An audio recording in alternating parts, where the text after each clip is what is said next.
Jamie Dimon yesterday had some choice thoughts about Bitcoin. We've got a couple of quotes during his talk or his interview at the Institute of International Finance. Jamie Dimon does not like Bitcoin. He's made that very clear over the years. He said yesterday, quote, "I personally think that Bitcoin is worthless." Okay. He then said, quote, I'll just challenge the group to one other thing. How do you know it ends at 21 million? You all read the algorithms? You guys all believe that? I don't know. I've always been a skeptic of stuff like that. And then he also said, quote, "I've always believed it'll be made illegal someplace, like China made it illegal. So I think it's a little bit of fool's gold." And that was from a previous conversation that he had. So Jamie Dimon over the last couple of days has said that Bitcoin is worthless. He says that he doesn't believe that there will only ever be 21 million Bitcoin because he doesn't believe the algorithms. And then he also said that he thinks Bitcoin is fool's gold. Very interesting choice of words coming from the CEO of a $500 billion financial institution. But people on the internet all had their own thoughts to share. First, we have Brian Armstrong, the Coinbase CEO, who said, "Yes, I did read the algorithms. And then I wrote it too. I coded up our own Bitcoin node to make sure I understood it." So we have one person, Jamie Dimon, who obviously doesn't code, doesn't understand anything technically, who says that he doesn't believe the algorithms, doesn't believe there will only be 21 million Bitcoin. And Brian Armstrong, who actually understands a lot of this and has built a $50 billion business in the span of a couple of years, who said that not only did he read the algorithms, but he rewrote them to make sure that he understood them. Then we have one of probably the best tweets I've seen in a long time, Edward Snowden. "Okay, boomer," after Jamie Dimon says that he thinks Bitcoin is worthless. On top of that, we have Ryan Selkis, who came out of the woodwork and said, "Jamie Dimon on Bitcoin. 2014, terrible store of value. 2015, it will not survive. It will be stopped. 2016, it's going nowhere. 2017, it's a fraud. 2018, don't really give a shit. 2019, he launched his own coin.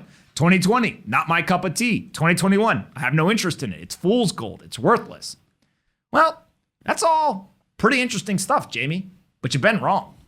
On top of that, we have Mike Novogratz, who explicitly said, "It's so strange. For a man who's done a brilliant job running a giant bank, his answers around Bitcoin are sophomoric, and he keeps doubling down on them. I pray I stay open-minded my whole life." I think there's a really important point, which is, frankly, the economic incentive is for Jamie Dimon not to like Bitcoin. Bitcoin is really dangerous to JP Morgan. Bitcoin stands for everything that JP Morgan doesn't. JP Morgan is a rent seeker. It's a middleman.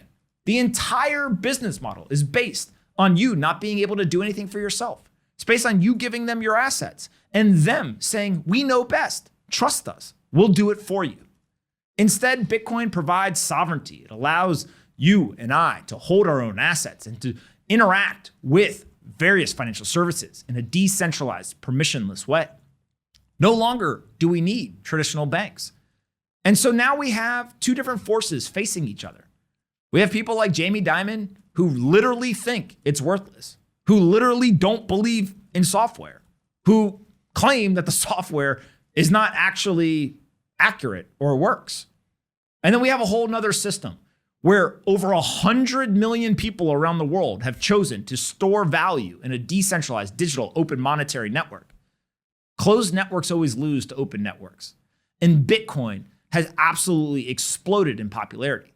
But my favorite point is that Bitcoin's a $1 trillion asset. And the CEO of JP Morgan says that it's worthless. But you know what's funny? Jamie, Bitcoin's worth 2 times as much as your bank. Quite literally, rather than spending so much time trying to have comments about Bitcoin, your bank's only worth $500 billion. Bitcoin's worth $1 trillion. The market, the free market, those who assign value, the referees of debates, has decided that Bitcoin is more valuable than JP Morgan Chase. So quite literally, maybe Bitcoiners are going to eventually think that JP Morgan is worthless, because that's where we're headed, is that we literally have the heads, the executives, the leaders of the legacy financial system who are saying things like $1 trillion asset is worthless. What? What is going on right now? And then we have, to make matters even worse, the mainstream press doesn't push back. Nobody says, "Hey, dude, it's $1 trillion asset. What do you mean it's worthless?" Every single one of your competitors, the leaders of those organizations, don't think it's worthless. How is it possible that the leaders at Fidelity, at every single other major institution are participating in the market in some way and are saying things like, we believe this has store of value capabilities. We believe that this is going to continue to rise in popularity. We believe that the 100+ million people who already hold the asset are likely on the right side of history. How is it that nobody's questioning the fact that Jamie Dimon is saying that $1 trillion asset is worthless? It's crazy to me. What do you guys think about this? Jamie Dimon's wrong. He talked in one of his comments about how the market decides, right? And that's the beautiful thing about markets. The market has decided. It has decided that Bitcoin as a network is worth 2 times the amount of his business, right? So when you think about it, the market has decided. But I think ultimately the other comment that surprised me a lot was his relation to China. Like, where did that come from, dude?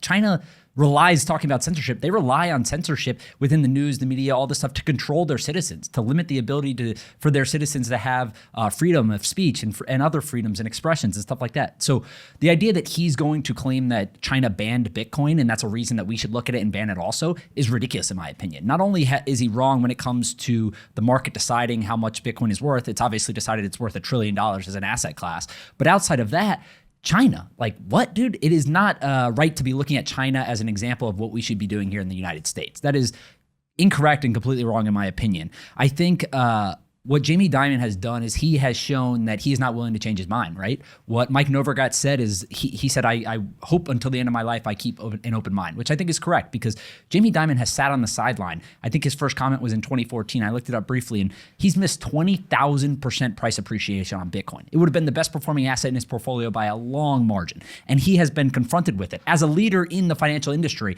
for a long period of time. Every single year he gets asked about this multiple times a year. What do you think about Bitcoin? What do you think about Bitcoin? What do you think about Bitcoin? And he has not changed his mind yet. I think it speaks volumes to his inability to keep an open mind, his inability to change his opinion. He has dug his feet so far in the ground now that I don't think he probably will ever change his opinion. I hope I'm wrong on that.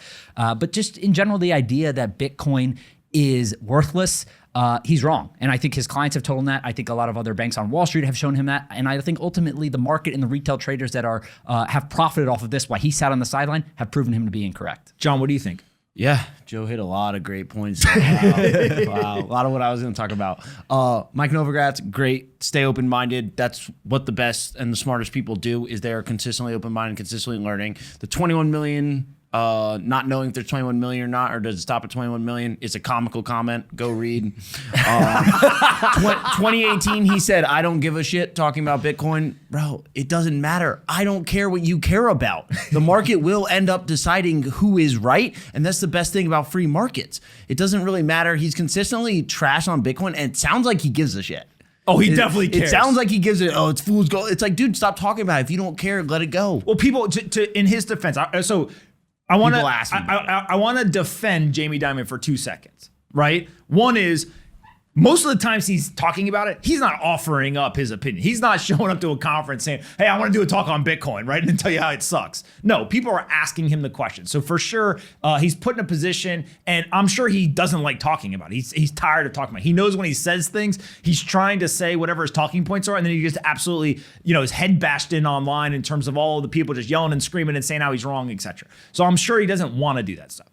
The second thing that I'll say in defense of him is that he has doubled and tripled down, to Joe's point, so much that it would be miraculous at this point for him to change his mind.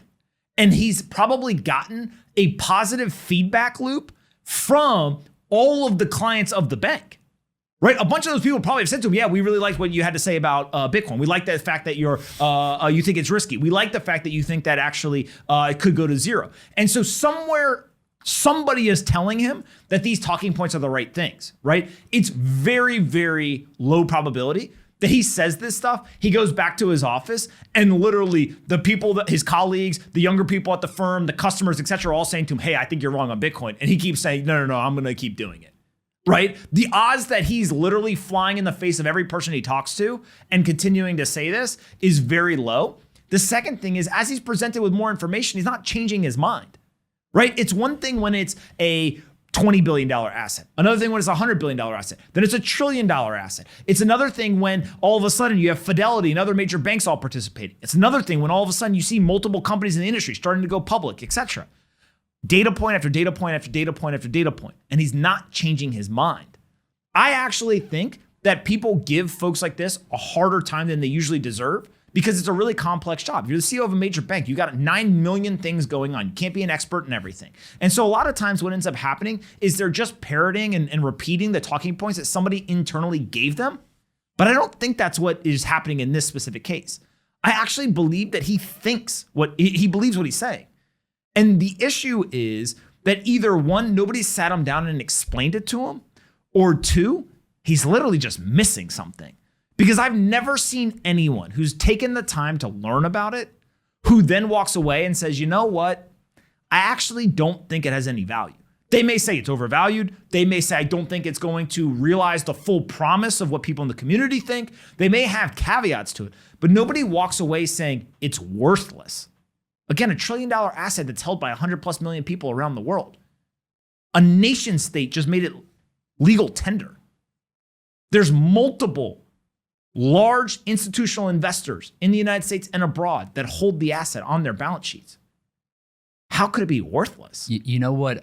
Well, first off, Jamie Dimon's bank received a $25 billion bailout from taxpayers in 2008. So that's just one fact. You going to drop bombs like that? There we go.